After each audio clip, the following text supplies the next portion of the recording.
La glándula suprarrenal es una glándula endocrina par que se encuentra en el abdomen. Ahora vamos a hablar un poco de eso, de la ubicación. El nombre ya nos da información acerca de la ubicación. Suprarrenal quiere decir arriba del riñón. Y la particularidad que tiene, en función de lo que ya veníamos hablando, es que tiene una parte de origen nervioso y una parte de origen epitelial, que están en compartimentos separados dentro del órgano. La médula es de origen nervioso y la corteza es de origen epitelial. Por otra parte, esta glándula también tiene una circulación sanguínea típica, o no quiero repetir la palabra particular, pero lo voy a hacer. La circulación sanguínea de la glándula es muy particular, tiene cosas que no aparecen en otros órganos. Así que bueno, cuando la estudiemos nos vamos a concentrar en las porciones de origen epitelial, las porciones de origen nervioso y en la circulación. Eso como cosas características que las distinguen de otras glándulas. Como decíamos, la glándula se encuentra en el abdomen por encima de cada riñón. Entonces, si este es un riñón, el riñón izquierdo, acá está la glándula. Fíjense que este es el diafragma, esta es la aorta. Acá está con más aumento. La forma se la compara con un gorro frigio o con un triángulo o una pirámide. Lo interesante es que en la cara anterior tiene una especie de pliegue o surco que se puede considerar el ilio de este órgano por donde pasa un pedículo. ¿Qué es un pedículo? Cuyo componente característico es una vena que sale de la glándula. Esta foto es de una disección de un cadáver, pero lo que le falta es toda una estructura de tejido conectivo que envuelve a la glándula y al riñón, que no está representada en esta foto porque la han quitado para mostrarnos esto. El problema es que tanto en esta foto como en otros esquemas que aparecen, de ver cosas así, nos queda la imagen de que la glándula está pegada directamente al riñón y están separadas por un tejido conectivo, que vamos a mirar ahora aquí. La estructura que envuelve tanto al riñón como a la glándula suprarrenal se llama fascia fibroadiposa. ¿Qué quiere decir este nombre que lo separé en dos colores? Fibro quiere decir fibroso, o sea, tejido conectivo denso. Y adiposo porque el otro componente de esta fascia es tejido adiposo. Si este es el diafragma, este músculo que separa el tórax del abdomen, de la parte posterior se inserta y descienden dos hojas, una lámina anterior y una lámina posterior. Esto sería un esquema de un corte sagital, ¿sí? Entonces yo estoy viendo la hoja anterior de la fascia, que es una lámina de tejido conectivo denso, la hoja posterior, que es otra hoja de tejido conectivo denso, y hay entre ellas un tabique también del mismo tejido que separa el compartimento del riñón del compartimento de la glándula suprarrenal. El relleno que hay entre estas hojas de tejido conectivo denso y los órganos, que acá representé con verde, es tejido adiposo. Y lo notorio o lo llamativo es que en este tejido adiposo muchas veces se encuentra tejido adiposo multilocular, que en el adulto humano normalmente es muy escaso. Sin embargo, aquí puede encontrarse. Acá sí tenemos un esquema que a lo mejor es un poco complicado, lo vamos a interpretar. ¿sí? En que se ve al diafragma acá atrás, a la aorta, a la vena cava inferior, ¿sí? Este es un riñón, este es el otro, y estas son las glándulas suprarrenales. Fíjense que en este color amarillo dibujaron a la fascia renal, que es esta fascia fibroadiposa, que tiene una hoja anterior, una hoja posterior y un tabique que separa la glándula del riñón. Lo que no está dibujado acá, excepto en esta parte, es el tejido adiposo. ¿Sí? En esta parte del dibujo no dibujaron el relleno, sino que solamente dibujaron la parte de tejido conectivo denso de la fascia. Y por último acá tenemos un dibujo, también este es el testud, donde se ve al riñón, a la glándula suprarrenal, ese es el diafragma, ¿sí? Y todo esto es el tejido adiposo, ¿sí? Y esta sería la hoja de tejido conectivo denso, que envuelven, protegen a estos órganos. Fíjense cómo aparece en la cara anterior este pliegue por el que va a salir la vena suprarrenal.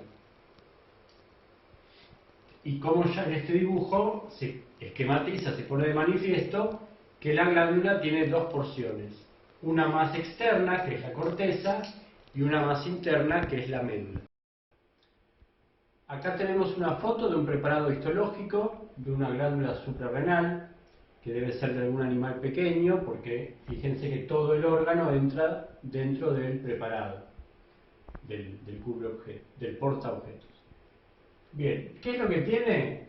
Como muchos de estos órganos, una cápsula de tejido conectivo bastante denso, ¿sí? Y como decíamos, la glándula tiene dos porciones, una más externa, que es la corteza, y una más profunda o interna, que es la médula. Ya con muy poco aumento, como es esta foto, se ven estas luces que son de una vena central de la médula, que es realmente una vena muy particular y muy grande. Esa vena es la que sale después por la cara anterior del órgano. También acá se ve tejido adiposo, ¿sí? Esto sería unilocular, el que ya conocemos de los preparados nuestros.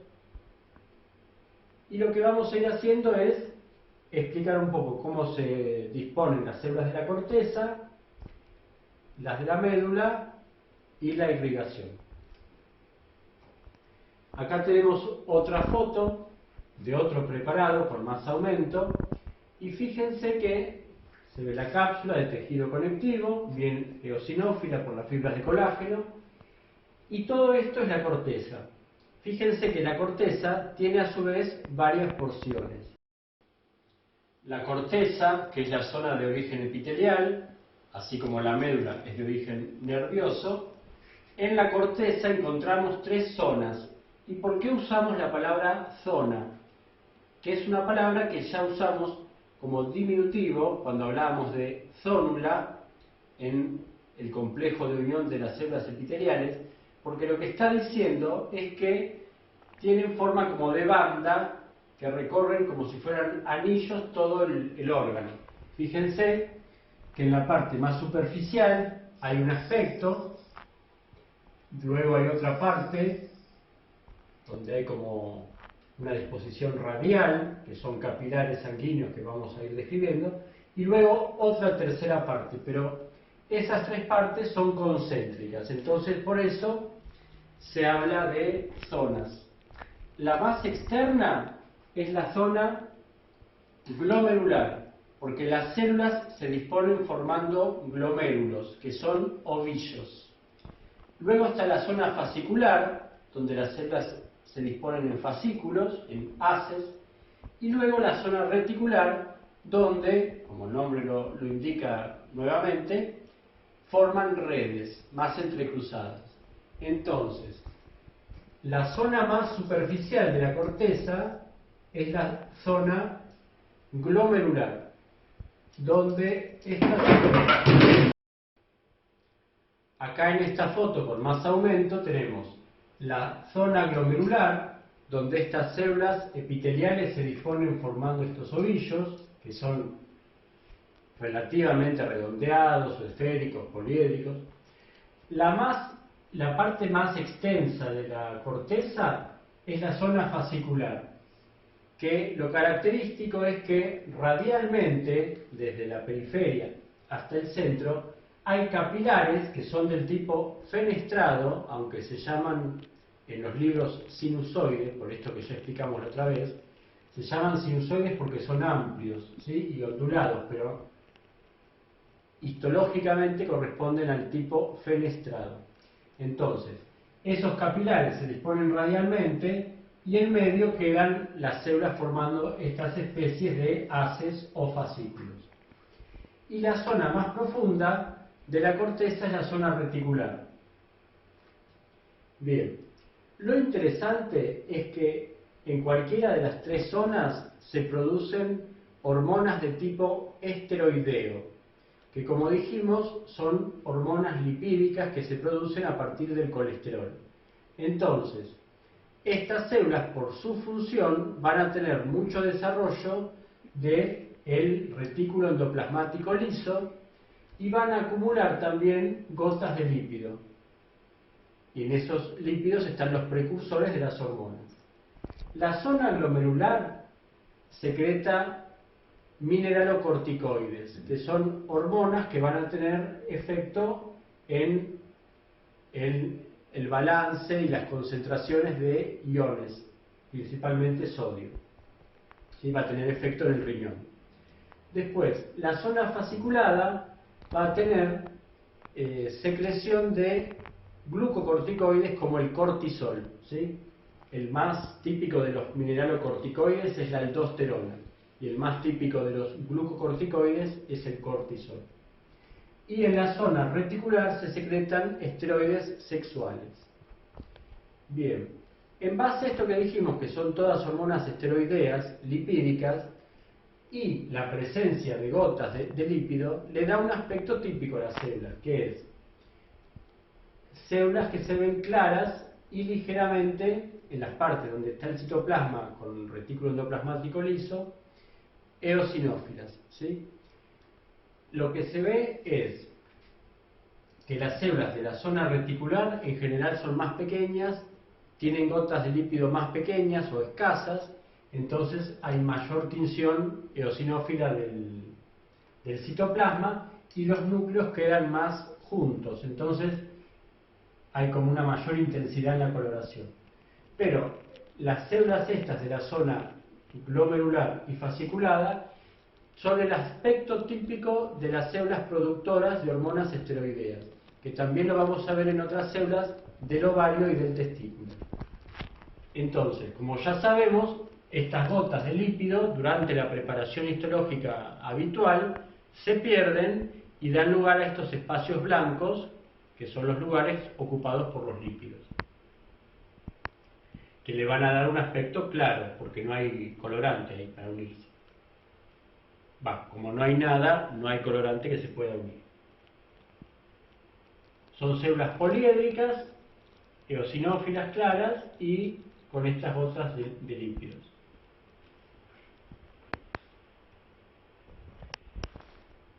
En la médula lo que vamos a observar son células que se llaman cromafines, ¿sí? Y también células ganglionares. Las ganglionares son bastante difíciles de identificar. Pero acá lo interesante es que las hormonas que se liberan son las catecolaminas, como la adrenalina y la noradrenalina, que son derivados de tirosina. Pero la noradrenalina, ustedes seguramente la conocen, aunque sea por nombre, como neurotransmisor. Es el neurotransmisor típico de la segunda sinapsis de la vía eferente simpática. Y esto lo vamos a ver dentro de un momento en relación con la inervación simpática muy particular que tiene esta glándula. lo que es típico también de encontrar en la médula suprarrenal es, como habíamos dicho, esta vena muy grande, que es una, pero como entra y sale del plano de corte, se la ven varias veces. Una aclaración que conviene hacer con respecto al vocabulario es que las células secretoras de hormonas de la médula suprarrenal se llaman células cromafines. ¿De dónde viene este nombre? De una coloración antigua que se hacía con cromo y coloreaba específicamente a estas células. Entonces, la afinidad es por el cromo. Y no hay que confundirla, o por lo menos hay que entender la diferencia de significado, con las células cromófobas que nombramos en la hipófisis. Decíamos que eran células que se llaman cromófobas porque no tienen afinidad por los colorantes. Y eso correspondía a qué células? A las células acidófilas o basófilas de la pars distalis que habían secretado sus gránulos de hormonas. Entonces, ojo con pensar que la construcción de estas dos palabras es semejante, porque no es así. Acá esto quiere decir afín por el cromo y esto quiere decir que no tiene afinidad por los colorantes. Esta figura la elegimos para empezar a hablar de la circulación de la glándula suprarrenal. La figura no es muy linda, además tiene eso que nos muestra la glándula pegada al riñón, lo que no es exacto, pero se ven bien todas las arterias que están entrando a la glándula. Fíjense que hay algunas que entran por arriba, por el medio o por debajo, y se van a llamar arterias suprarrenales superiores, medias e inferiores. Cada una de estas tres grupos de arterias es rama o son ramas de otras arterias. Por ejemplo, las suprarrenales superiores son ramas de la arteria frénica, de la frénica inferior. Frénico quiere decir relativo al diafragma. Entonces, la arteria frénica irriga el diafragma, pero también da ramas para la suprarrenal. La arteria suprarrenal media es rama directa de la aorta abdominal, que es esta arteria tan importante. Y las arterias suprarrenales inferiores son ramas de la arteria renal. Esto va a ocurrir tanto del lado izquierdo como derecho. ¿Qué es lo que ocurre adentro del órgano? Porque hasta acá no hay nada raro en que arterias entren a un órgano.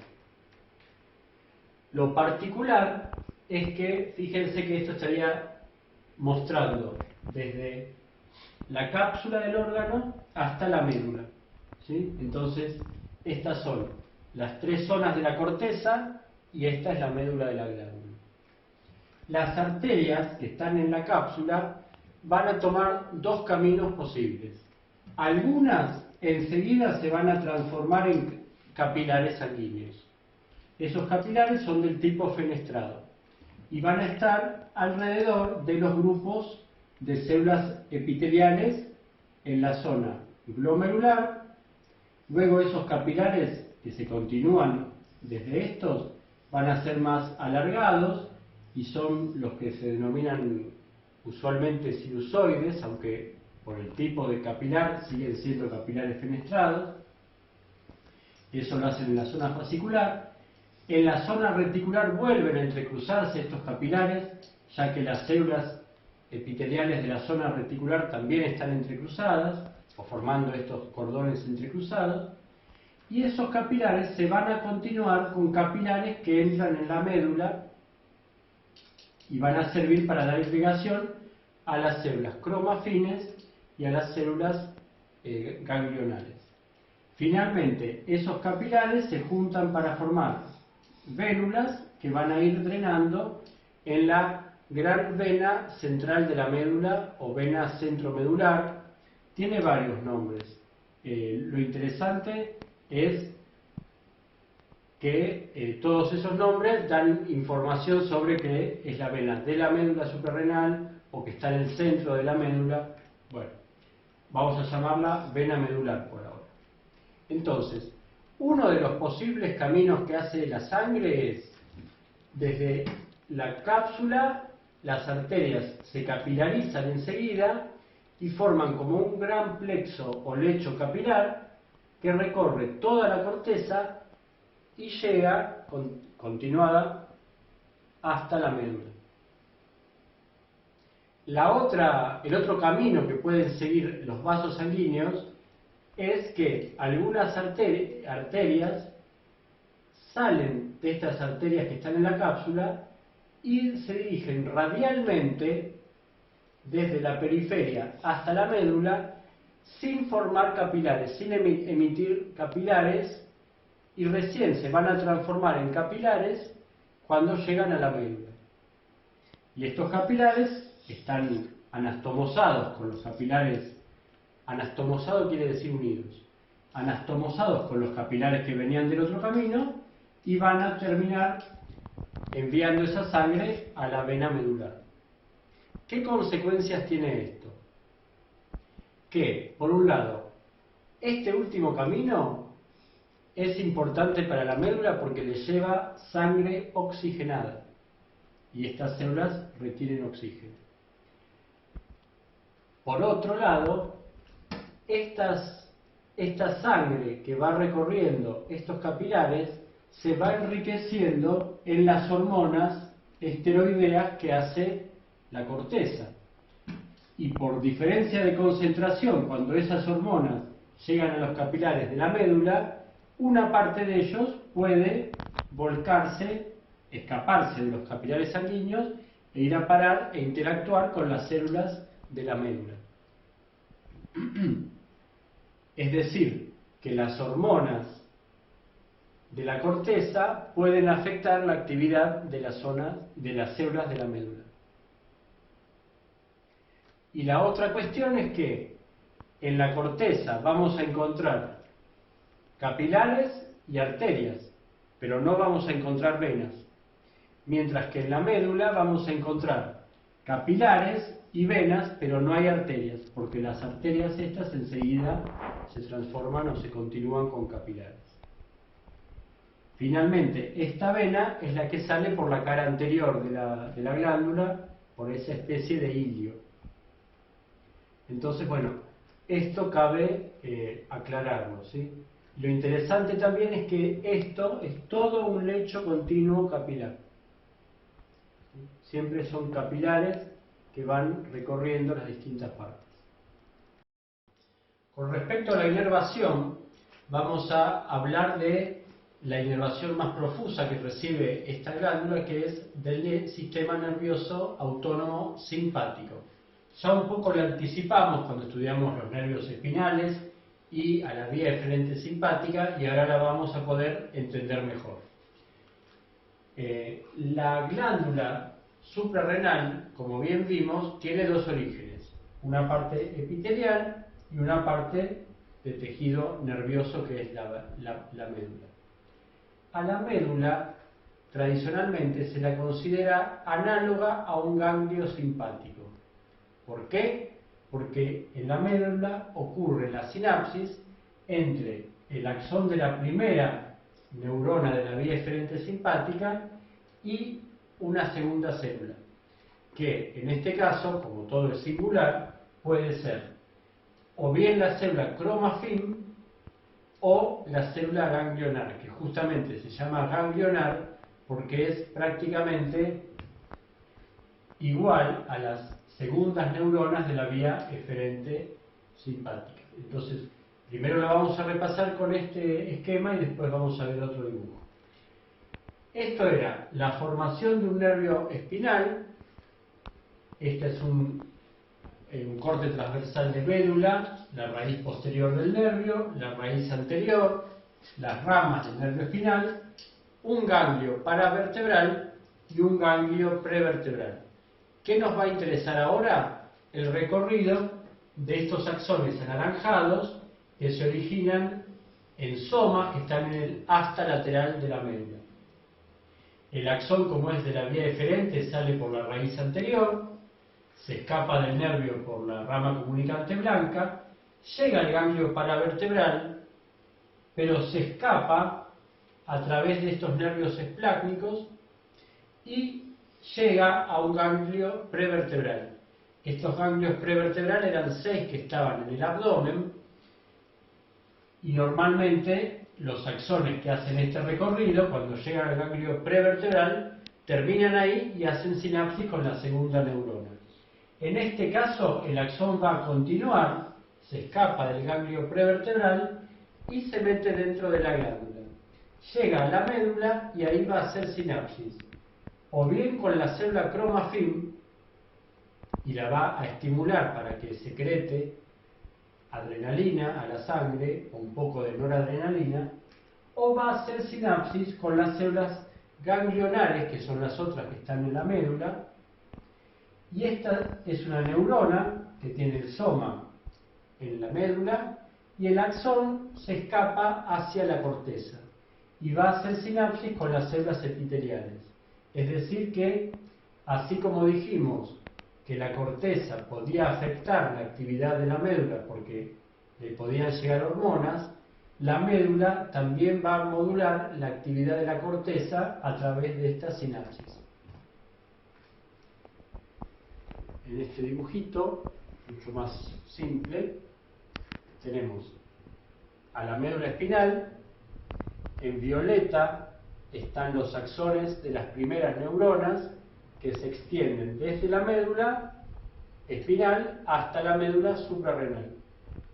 Y algunos harán sinapsis con las células cromafines, que entonces, cuando el sistema nervioso simpático está activado, se activa también la médula suprarrenal, por eso se encuentra adrenalina en sangre en las respuestas de huida o estrés, por ejemplo. O el axón va a hacer sinapsis con la célula ganglionar, cuyo axón va a ir a la corteza y va a hacer sinapsis con estas células que están dibujadas de verde, que serían las células epiteliales productoras de hormonas esteroideas. De esta forma, la médula puede también modular la actividad de la corteza.